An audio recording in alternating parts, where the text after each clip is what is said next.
this is Robert Stark. I'm joined here with Prince of Queens. He has a alt-left YouTube channel, Prince of Queens. It's a great talking to you. Yeah, thank you for having me on. This is one of my first interviews. We're still in the first let's say 5 interviews that I've had. So it's a wonderful that you guys have invited me. I am certainly by no means exactly a big deal. So. And I'm also joined here with Pilleater and Barry Guy. Hi, Robert. It's great to be on as always, Robert. It's good. And when I say I'm not a big deal, it's not that I don't have interesting things to say. It's just that most people don't know who I am yet. So that's what I mean. I am a fucking big deal. God damn it. I'm just underexposed. So I think it was funny. I actually didn't know who you were until Robert told me about you, and I actually started to watch your videos. And then a few days ago you had the 3,000 sub show, and you were playing this game called Quips, and I actually was on it for like 1 or 2 rounds, and I thought it was interesting. Yeah. It's very commutative like that. I don't know, that you're getting people like everyone's hanging out together with you. I thought that was really cool. It's fun. No, it's totally a fun thing to do. A lot of YouTubers do it. It's generally, I would say, YouTubers in sort of the anti-SJW sphere, the skeptic, like pick everything apart. Because Quiplash is a very politically incorrect game. Like the format of the game is that you're given a certain amount of time to answer questions, and then people vote on which answer is the best out of the available answers that are both written by people. So it becomes basically a pissing contest of who can be the most offensive. Basically, is how it works. My answers were bad. They were just like David Duke, Zog, Harry Potter gets Asian pussy, something really silly like that. But I don't know. My most common answer is anything with Justin Trudeau. That's always funny to me for some reason, but it doesn't always translate that way. If I don't know what to say, if all else fails, Justin Trudeau is usually kind of funny. I think the game's harder than Cards Against Humanity because everyone votes to multiple choices, and this is like literally a 50-50, and it's like it's either that or this. I don't know. I find that quite a lot harder. But I think it's also funny too.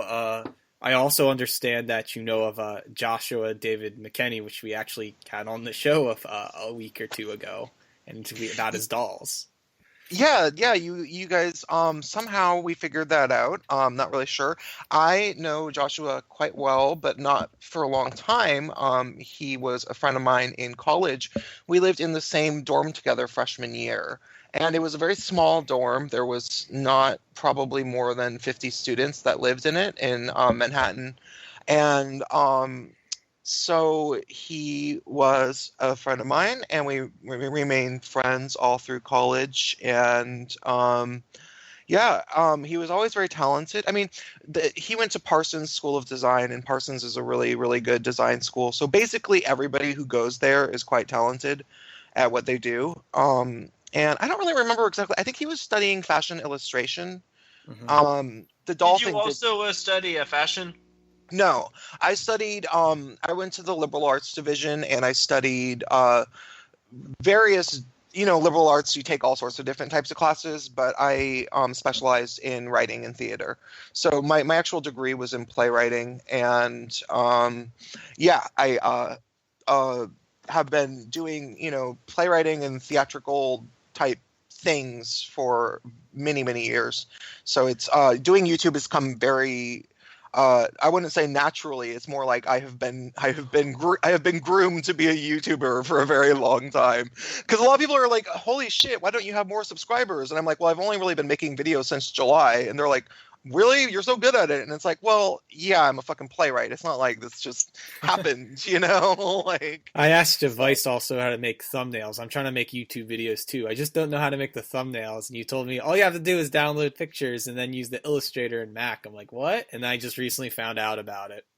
Yeah, well, that's not my area of expertise at all. Like, I'm not really good with the visual ends. Like, all I do with my videos is I write my scripts entirely ahead of time. I have a little process where I wake up, I go on the internet, see what people are talking about, see what interests me. If something, really outstanding happens that I need to talk about. Like, do you guys know about the whole Jordan B. Peterson debacle? No. No. He's No.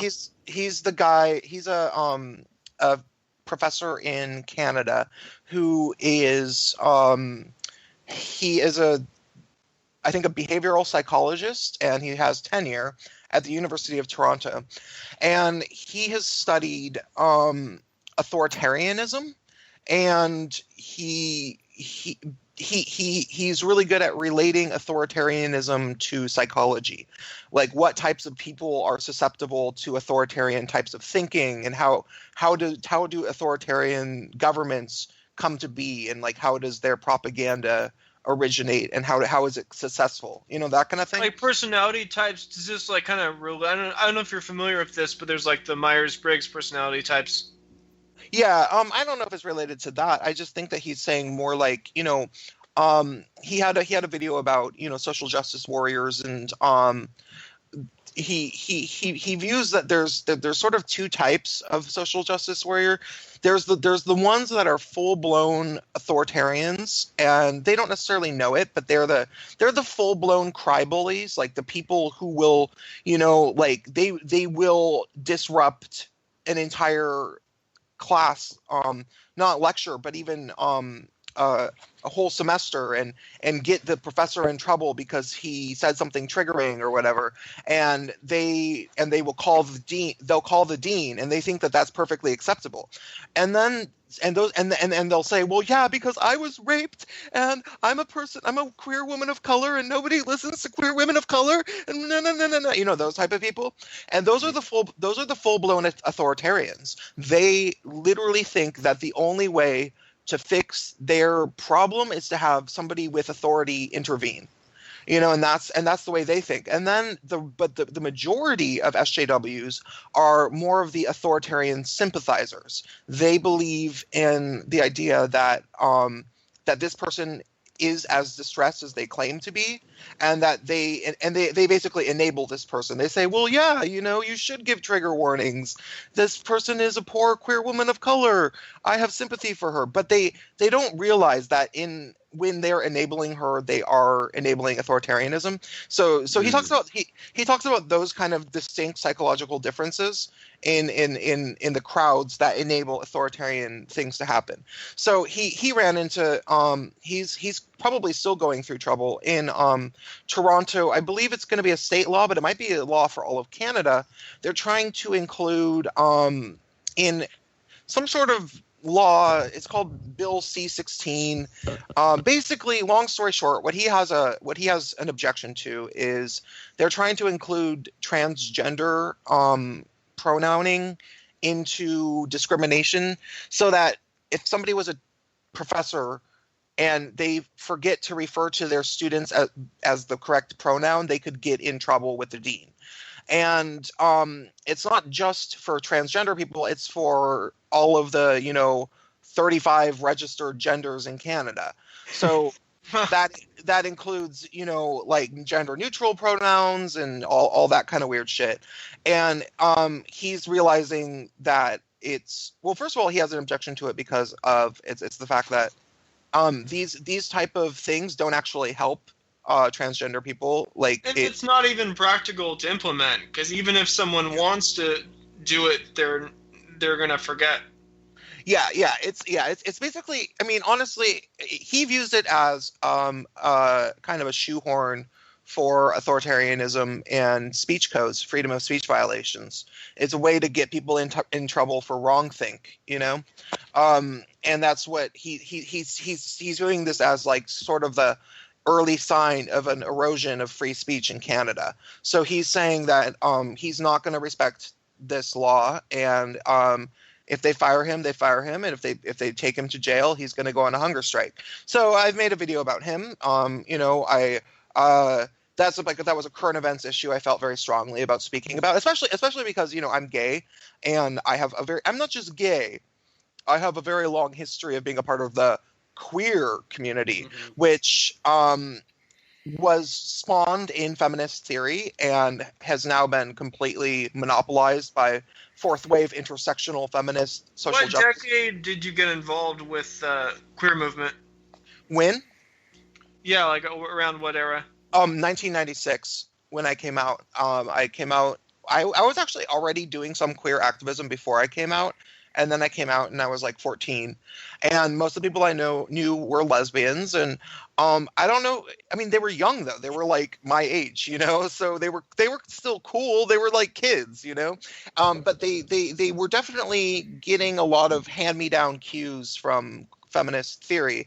I don't know how many of them were actually reading it, but they ultimately, a lot of what we were doing was sort of coming from slightly feminist things, except for this was still, this was 1996, so AIDS was still a thing. And also feminists didn't have so much institutional power as they do now. Now feminists are basically like holding universities hostage. They figured out a way to fucking, like bring the show down, like if they want to. So it's a different thing. Back then it was just like those were just theories. Now those theories have grown to their final form, and those theories are now really oppressive.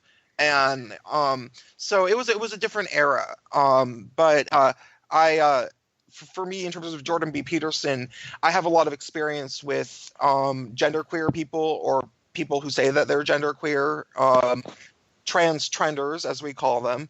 And people, some fucking girl who is really just a straight girl. Ultimately, she's just a fucking heterosexual girl. She all of a sudden claims to be non-binary and pansexual, and starts trying to order gay guys around and trying to tell gay guys how to be queer. Like, that shit happens all the time. So, when I hear that there's a law, that there's a super smart professor that is objecting to a law about gender pronouns, my ears perk up, because I'm like, oh, I know what those people are like. They are fucked up. They have tried to fuck. I've repeatedly experienced in gay male spaces these genderqueer people who are really just feminists.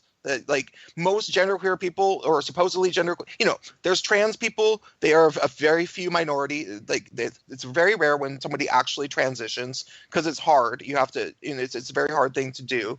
You have to really commit to taking hormones, for a long time, and changing your body. So you're saying these are heterosexual women just kind of doing it for the identity. They're not lesbian. They're not transgender. They just say they're like pansexual. Yeah, usually. That's usually what it is. There's some guys that do it too, but they're usually just effeminate gay guys that can't get dates, so they're kind of bitter, and they want to they want to be like, why?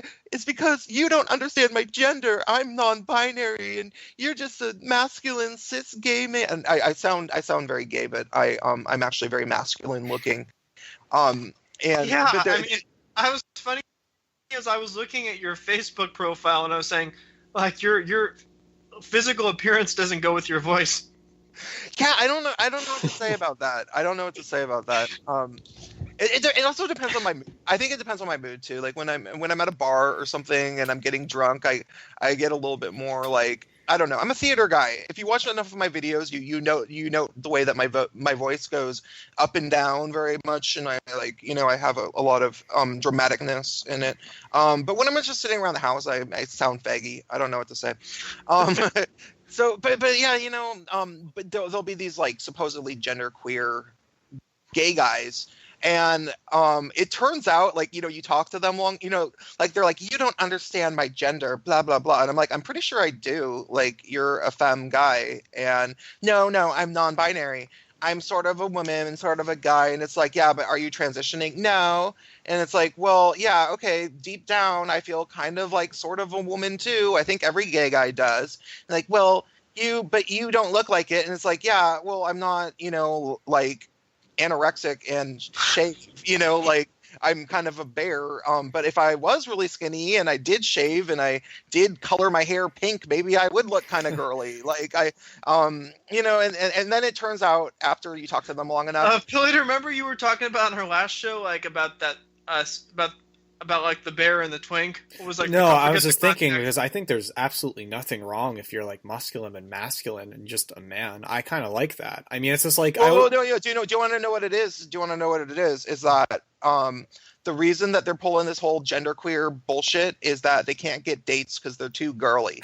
You're right. It's funny, and Because that's gay guys want to date generally want to date masculine. Unless you're like really fucking cute, gay guys want to date masculine that's men. cute, but it's And so these guys, instead of just admitting the fact that they're too girly to get dates and like maybe they should try, like eating a few cheeseburgers and like not like shaving their chest or something, they instead say that they're non-binary, and then they basically blame the whole world for not accepting their gender, when really it's just like, dude, like I was a skinny kind of twinky teenager too once upon a time, and you grow older, you get used to it. It's your own deal. You cannot blame the rest of the world for people not being attracted to you, bottom line. I think it's like, what if they're just sexually jealous? Like they kind of like the normal healthy masculine man. They're just afraid to they all admit it. do. They all do. It's like, I hate you. Oh, and then they think about it and they have it's because they're just mad that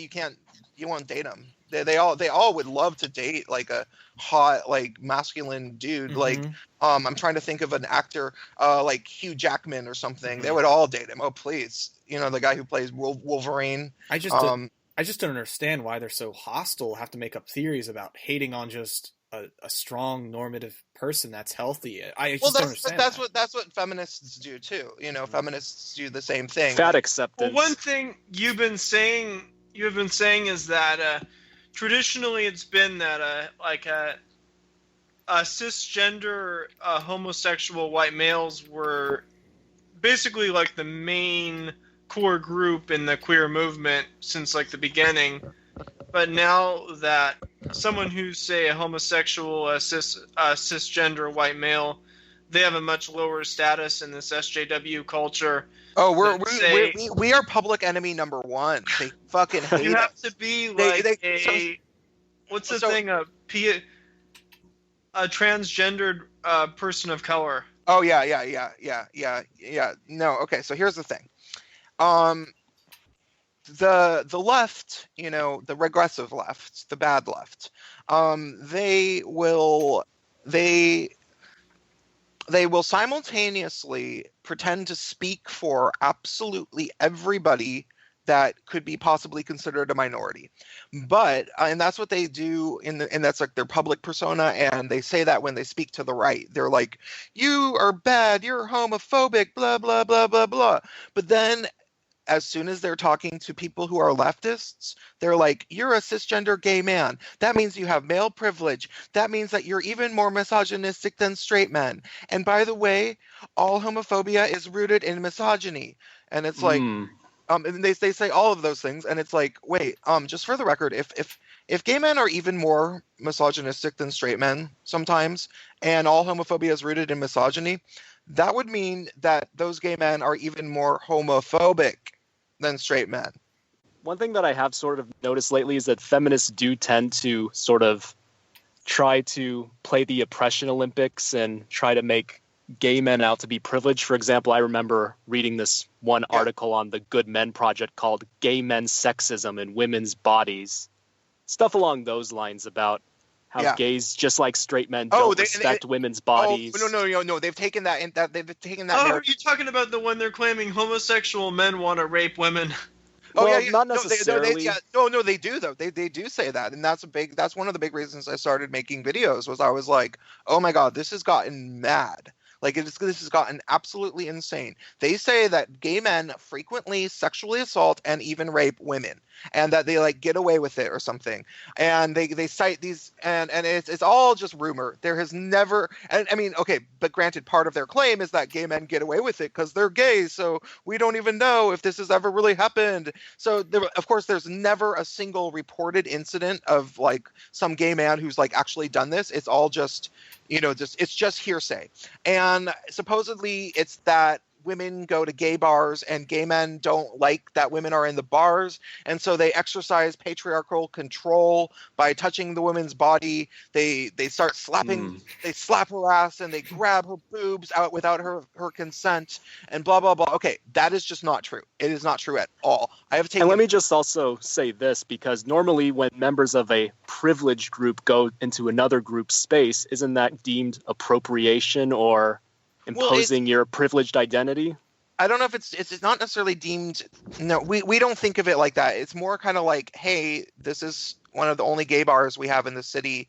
Don't fill it up with fucking straight girls. Well, I guess the point I'm trying to make is that the left's a little. I guess the point I'm trying to make is that the left can be a little hypocritical in this regard, because normally when members of a group they deem privileged intrudes on another group's space, that they're saying, hey, you're privileged, let these people have their space. Yeah, and I guess when gays are hostile to straight women, it's another story. That's true. The whole cultural appropriation thing, it's kind of a divide on the left. Like, you have SJWs who are constantly complaining about it, but that's always been a major factor of white liberals, as they've tried to adopt other subgroups. Yeah. Like other minority groups or women going to gay bars. They want to speak for. They want to like adopt everybody to be a part of them so that they can speak for them. But then simultaneously, there's been this. I think what really happened, and this is like my conspiracy theory that we'll see if this is true or not. What happened was the left was actually very unified and it was good at doing things. And the left was quite strong certainly for the first 4 years of the Obama term. Then it all started going undone, and I think it was because they wanted to put Hillary Clinton into office, and because they've been planning on doing that for forever, And but Hillary Clinton is like the most crooked Wall Street awful candidate ever, and so they figured the only way that they could do that was by obviously. There's no good reason for leftist people. This is where the alt-left came from. The alt-left people, we realize that there is no good reason at all to put Hillary Clinton and anybody like Hillary Clinton into office. Absolutely. And would you say that the SJWs vastly preferred Hillary to Bernie? No, they didn't, but the propagandists in the SJW. Okay, and keep in mind, SJWs is just a manifestation of fourth wave intersectional feminism, or we can call it just fourth wave feminism. Fourth wave feminism is the string that ties the regressive left together, and here's how it works. It's everybody who had any sort of sense of actual politics, which granted on the left is almost nobody. That's really only like 5% of people. Most people who are leftists, it's purely cultural. It's tribalism. But anybody who had any really good sense about leftist politics and like what people actually stand for, how to get a leftist president elected, we knew that Sanders was our only shot. We all knew that. We were smart enough to realize that, and that's why we advocated for him so hard. But here's where Hillary Clinton was able to she didn't even outmaneuver Sanders. She stole the election from him anyways, but this is what she tried to do and failed. I believe that this fourth wave intersectional feminism. So you guys know what intersectional feminism means, right? Well, I'm familiar with concepts of intersectionality. Basically, in other words, you can be privileged in various different ways, but also oppressed in different ways. So let's say you're a gay white man, then you suffer from homophobia, but you still have white privilege and male privilege, and so basically you have to take all identities into account. It's basically it's a weird subtle form of, not subtle, but it's a form of trickery. It's trying to pretend to account for individual struggles of people based on their various forms of oppression by making sweeping generalizations. Like it actually, all that intersectionality really does is turn individuals into a sum of generalizations. Right, and I think as opposed to really looking at, okay, so now keep in mind intersectionality. If you were to look at it in its most pure form, it's not a super bad concept. It's actually just common sense. It's like, yeah, of course, anybody who has an advantage or disadvantage, that would, that is the sum of who they are, and that should be looked at accordingly. However, intersectionality is not intersectionality. It is intersectional feminism. That means that it unanimously places every female of any type or every feminine identified person, including like a feminine gay guy as opposed to a masculine gay guy. Those people are supposedly under this philosophy at a unanimous disadvantage. So you intersect, and that's where the Black Lives Matter movement came from. The people who founded the Black Lives Matter movement were intersectional feminists. They were three. They were three queer Black women. If you go on their website, it does not say our history, it says our herstory. And they were trying to, demand all the credit for this movement. This movement, which actually should be led by Black men, because it is a movement to benefit Black men. But and then when they got Black men involved, they were like these pathetic, like DeRay McKesson, who's like John King. I don't remember Don King getting involved. I always thought Sean King was one of their standard bearers. Sean King, yeah, who's just like, oh, he's so pathetic.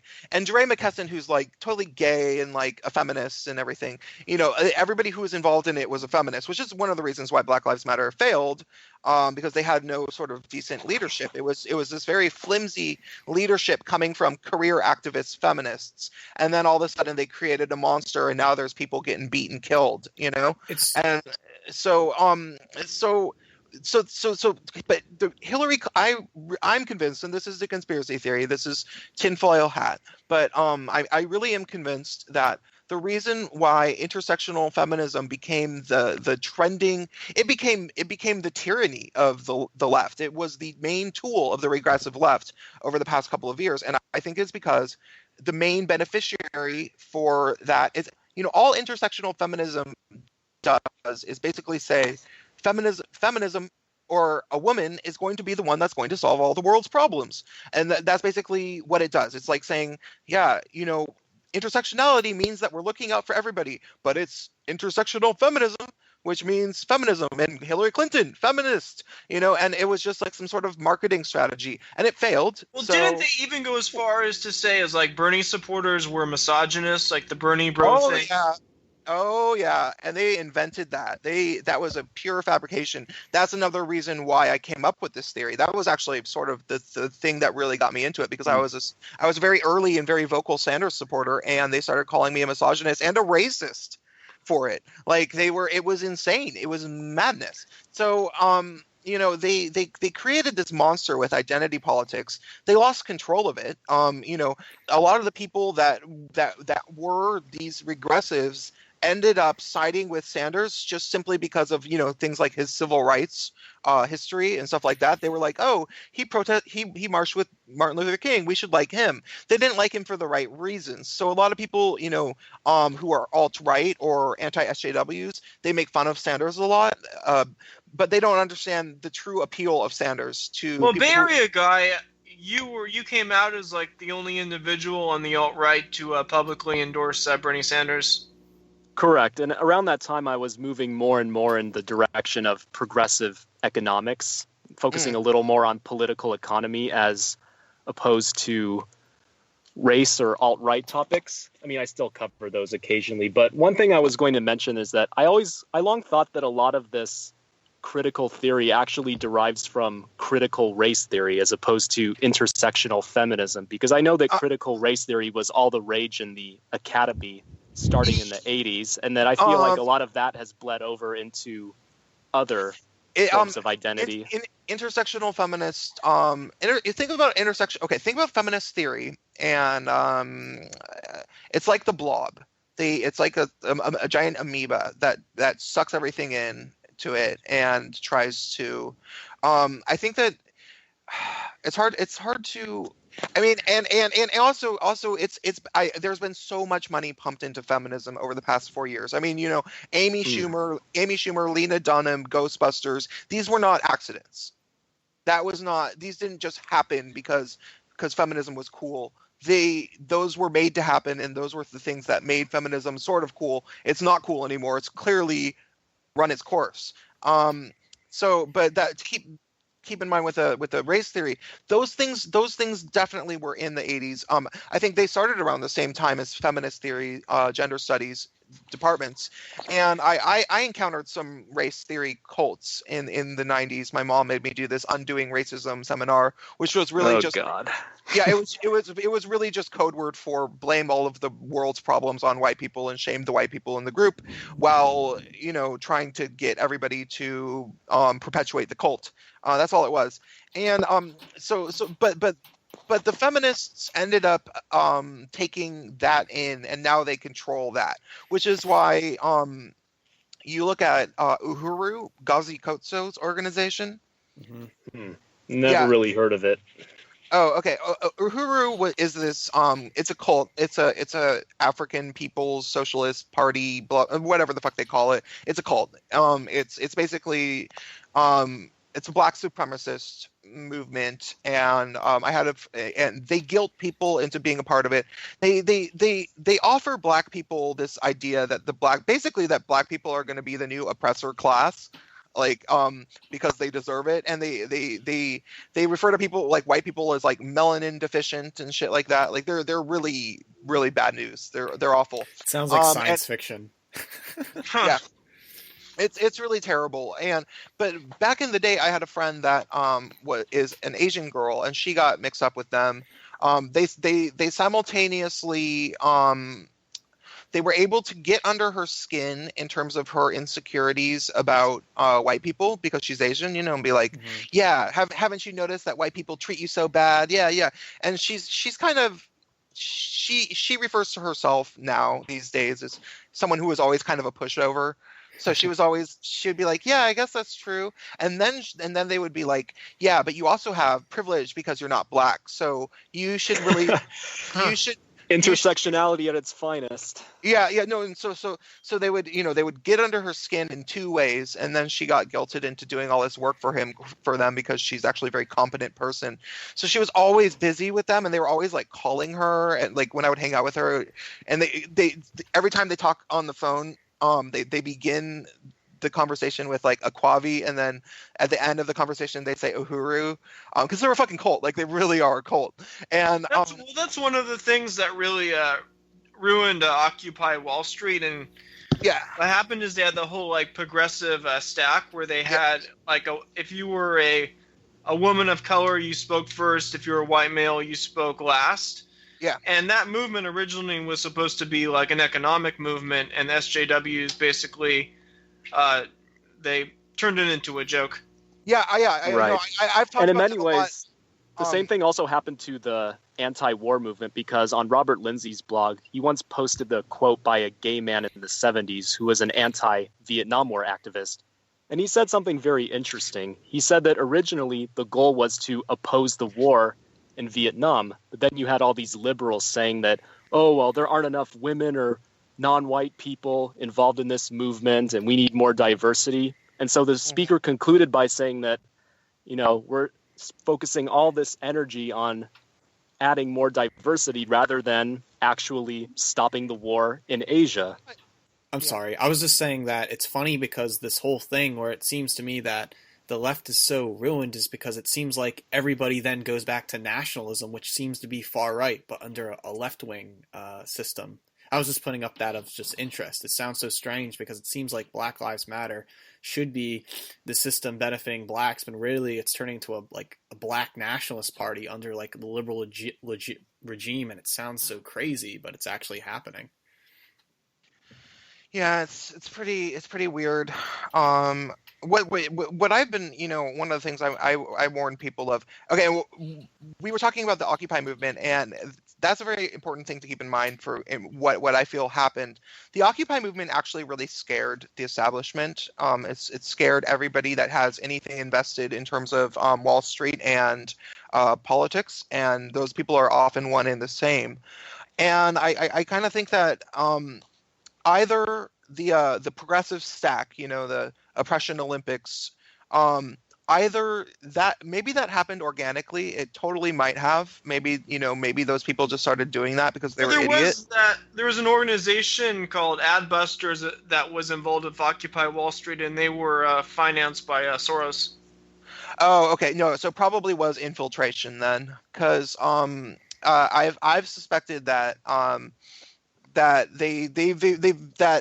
they okay. Occupy scared people, and they infiltrated it with identity politics, and then they basically replaced it with Black Lives Matter. And they did that to divide the left, because the left was actually getting too powerful, and they were starting to figure out the system, and they were starting to educate the masses about the system. So, yeah. But they were doing that thing where they were rioting and attacking Trump supporters and trying to blame Bernie Sanders supporters, even though that the Clinton campaign was behind that group, or Soros was behind that group. Oh yeah, totally. Soros seems to be the mastermind of just disempowering the left. And I almost wonder if I've also heard rumors that he actually donated $160 million to Trump. So he might have just totally used Hillary Clinton because he knew she was going to lose, and also maybe disempowered Sanders because Sanders was a legitimate threat. That's just a theory. I don't know. It's funny because you mentioned of your Asian girl friend that you had, and blacks were basically saying, well, you have privilege. There was an interview on, I think, the Gavin McInnes show with Jared Taylor and the Rugman. And the Rugman, he's kind of like this white rapper who thinks he's black. He basically argues against Jared, saying, hey, look, you white people and Asians are actually the threat of the whole world. So now it seems to me that it's not just talking about white people anymore as a uniform. It's now putting Asians in that category as if... Oh, yeah. Well, and that's very interesting because here in the Bay Area, in Silicon Valley, a common lament is that there aren't enough minorities in tech, and that people of color are underrepresented. And it's like, clearly you're ignoring Asian people. Clearly, Asian people don't count. If anything, white people are underrepresented in tech if you're going by the overall population of the United States. And yet Asians somehow don't count as diverse because it would erode the left's narrative regarding white privilege. Actually, there was a blog that was actually quite funny called Stuff White People Like. Yes. This was and they had the entry on San Francisco was quite funny. It was like white people love San Francisco. It has what white people it has ideal diversity, which means straight, gay, and Asian. No, Asian girls is number 11. Kind of like Pilleater's Asianarianism. Oh, well, it's no, it's funny because in Stuff White People Like, there's very typical things from Asian girls to Japan and anime, plaid shirts, acoustic covers of rap songs. I love Christopher Lander's lyric. It's just so hits hard to what white people, even the Obama description. White people only like Obama just so because they won't be called racist. It's almost silly. And so, like Robert was saying about the whole Asian Aryan thing, I kind of refer to as, all right, if whites and Asians are going to be discriminated against, they're just going to join this force and be the most hated thing of all time, Asian Aryans or something. It's really frustrating though because so like I know a lot of people who live, I know a ton of SJWs. I was a theater and musician type. So SJWs, a lot of people who are like, they think that they're cool. SJWism became like the cool thing over, 2013 through 2015. And then 2016 is when it stopped being cool. And now they're all like, 2016 is the worst year ever. And it's like, nope, that was 2015 and you're just feeling it now, and the thing is, like, there's all these people that I know who are like Asian SJWs, and they are relentlessly like they're still trying to like hold on to the last burning embers, and like talk trash about white people and stuff. And I'm like, you guys need to give it up because it's seriously like you guys like. I know like three friends who are like that. Well, like Asian guy, didn't you mention your co-blogger Dota is from India, and he's like pointed out many times in his blog that like South Asians in the United States are like from a privileged class. Oh, absolutely. I mean, just Oh, look at people the talking, kinds of and this is what, immigrants who yeah. come from India to the U.S. They're predominantly upper caste, high IQ, and that's just sort of funny looking at Asians behave like SJWs, because if you look at Asian countries themselves, they are thoroughly conservative and majoritarian nationalistic countries. So watching Asians put on yeah. that act, it's No, when they, complete nonsense. they pretend to be, they try to pretend to be down, like they're like over the past. Okay, so this is one of the things. Another theory. I think that again, this was a losing strategy clearly, and I almost wonder, was this set up to be a losing strategy? The term "people of color," just that term itself, because first of all, it's racist. It's just racist. There's Yeah, no. that's funny. It was originally colored was a derogatory term, and now it's been transformed into the PC term. Yeah. Well, no, and it's more diabolical than that, because colored was a derogatory term for black people. It was not, and it did not include Asian people or Native Americans or Latino people. It was for black people. That was what colored meant.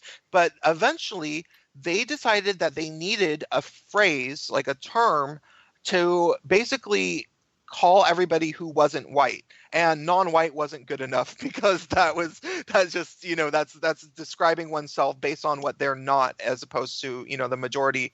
And so they started doing this thing, and I have lots of friends, a lot of Asian friends, for example. My oldest friend in the world is mixed. He's like half Filipino, and then maybe like an eighth Native American or something, and then the rest white. But he looks totally Asian. Like you barely see that he's white. And I just want to butt in for a second. I think it's funny that we're talking about Asians and social justice warriors. I actually have a nice girlfriend I know I've met like last semester. She has like blue hair, she's Chinese, and she's got like one tattoo, and she's all for this like whole social justice cause about like how white men are patriarchal and all this silly stuff. But then all of a sudden, like the whole talking about how these people, they actually, hate the white cisgender when actually they're in love. And sooner or later, this girl I know actually started talking to me out of nowhere, and then actually we became in a relationship, and she's like the best person ever. And it's just funny because it has nothing to do with politics or whatever. She approached me, and I basically represent everything that she hates, and it's like, it doesn't, I'm saying there's something really crazy or something really funny. This is the thing, and I think that I'm actually getting to what you're talking about. My friend that I've known, he's a gay guy, and he's Asian. I have seen him. I've known him since the 4th grade, and I'm like, we were in the 4th grade class together, and I'm 34, and we're still friends. And he, over the course of my life, has shown me how easy it is for Asian people to, when it's convenient, fit in with the white people, and when it's convenient to fit in with anyone who's not white, they do that too. They're like, oh yeah, we're all people of color, yeah, and then when it's all white people around, they don't have a problem with that. They're like, yeah, I'm an Asian guy, I can hang out with white people, And Bay Area guy, didn't you write about that topic once, about how this whole kind of a concept of a coalition of people of color is starting to break down? Oh, yeah, and it was never very strong to begin with, because really, what does an affluent Asian techie have in common with a poor black man in the ghetto at the end of the day? Yeah, absolutely. And ultimately, aside from common loathing for straight white men, to the extent that it exists, there's nothing that really binds these disparate groups together. There is one thing. It's harder to date on Tinder. But yeah, there is exactly what you're saying. And these Asian people that are still clinging to this people of color like identity, and they're talking shit about white people. It's just really sad, because what they should be doing is trying to reunite with their white friends, as opposed to holding on to this belief that by the year 2050, white people are going to be in the minority. So as long as I'm down with black people, we'll win or something. It's like. Yeah, you were talking about kind of on one of your previous videos, like in the alt-right, they have this whole kind of like white genocide meme, but then you have all these SJWs put out these videos like openly celebrating let's say like white people are going to be a minority by the year 2050, so racism's going to go away. So they're kind of like, in a sense, They're encouraging it. They're giving the alt-right justification for believing in white genocide because they talk about it. They basically are like celebrating, like, you know, it's like, okay, I can see where the alt-right people are coming from because you do sound an awful lot like that. Sargon makes that right. point. And here's the thing: a lot of people who think that this new multiracial utopia where no one group is a majority, those who think that this is going to usher in racial harmony are deluded, because as Dota has told me on many occasions, you just have to look at the politics of these diverse free-for-all countries such as India or other parts of South Asia or Southeast Asia, where politics even, basically just becomes like, a racial head count. Or even like Latin America is a good example. I have to say something. It's funny because what Prince just said about how, Asian SJW should get on the white side. I think that's actually happening right now, and it's happening. I think it is. And here's the thing: I advocate that. I just want to clarify. Yeah.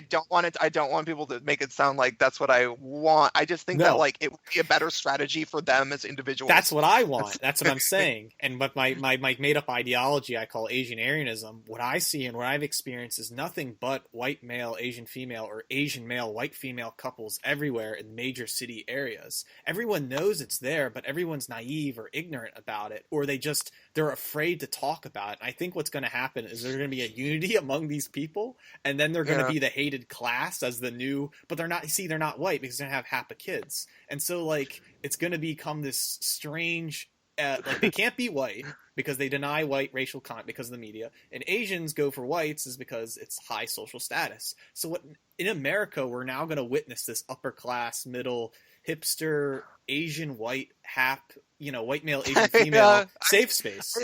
I see it all the time. Like granted, I'm obsessed with Asian noodle soups, so I go and eat ramen and fucking pho all the time. But there are I live in Seattle currently, and there's tons of interracial couples with kids, like little mixed Asian white babies all the time, everywhere. That's the thing, because it's like if white Americans had a choice in a multicultural and diverse society, instead of having to choose all the races, black, Asian, Mexican, whatever, I think always white males choose Asian women when given that chance, and they'll only advocate for multiculturalism and diversity just to arrogantly choose and discriminate for Asian women. And that's a phenomenon that's not really talked about. I'm serious. I talked about it in my Asian studies class. I'm not. So in other words, you're basically saying that if it weren't for Asian women, whites would just completely abandon the multicultural experiment? In some radical sense, that might be unfortunately true, but it looks like it's that's why. Yeah, you're right, Bay Area. Statistically, we know that's somewhat true, because there are there's data from searches on app dating, like Tinder and shit like that, and the most commonly searched for women are Asian women, and the most commonly searched for men are white men. So do you see the same dynamics like on a site like Grindr? Grindr is, I would say, like, I don't really, I think it's mostly just it's mostly white men. Like, I think the gay male community is very white male centric, and white and Latino. I've noticed Latino guys. I've noticed a change in that, because I remember around the time I was in high school in the early 2000s, gay culture was totally white dominated, and like Mexican American kids in my high school were into this like thug culture, and they were making homophobic slurs like faggot all the time. But I've noticed a trend where you're seeing more Latinos in a gay culture. Yeah, I definitely. There's a lot of. I would say so. Yeah, I don't know what to attribute it to necessarily, but there's definitely lots of bearded Latino guys, like Latino bears are very popular. So. I also see it kind of coinciding with like a hipster culture, because I think like back then, like the late 90s, early 2000s, like the gangster culture was dominant, but when the hipster culture entered the mainstream, more Latinos got into the hipster culture. I think that could be part of it too. Yeah, sure. I was just about to say, from my sexuality, going back on the whole racial thing, it's like these things, but it's like sexuality is so complex and stuff. Like you would think like things happen naturally in a multicultural society where it's like, all right, whites be with whites, blacks be with blacks, Asian with Asian. Like for me, when being in like high school and college, it's funny because I was kind of in denial that I actually liked Asian girls because I've always pretended that everyone was the same individual and that, there was no race with the human race. And eventually I didn't even come to the racial answer that I thought Asian girls are better than white girls until just like. Well, if you like asked a lot of those couples and pointed out like the dynamics, a lot of those guys, I think you referred to them as I forget the word, some kind of a cuck. They say they well, prefer Asian women, but if you ask them that, they say no, that's racist. I like all women. Yeah, well, that's just a terminology I made up. Like the alt-right calls you a cuck if you work against the white race. Well, I'm going to make up a term where, all right, if you have an Asian wife and you have Asian children, you chose that and discriminated at, and it's like you're a cuck, a new cuck, if you don't be proud in that. And so that's why, in terms of Asian Aryanism, I would call it new cuck for that. And that's what I think I went through a form of new cuckery myself with the whole, because like the thing is when I dated, like I remember dating like 2-3 white girls in my whole lifetime, and every time it was so bad and horrible, I thought to myself, oh, she's just a rotten girl. I'll meet the best girl and she'll even be better. But then I would I would keep bouncing into Asians and pretend nothing, they were just like white. And it wasn't until after like sexual encounters and amazing experiences did I like last year realize oh my god, I love Asian women. And so I don't know, it's just something about sexuality. We are at the end of the show. I would like to thank Prince of Queens for being on. Hi, yeah, thanks for having me. And anybody who's interested in my YouTube channel, it is Prince of Queens. YouTube actually just today started deleting a bunch of channels. People think it was an accident, but we don't know if it might be a trend. So hopefully I'm still around. And we're going to be back for a second segment where we'll talk more about the alt-left and about economic issues.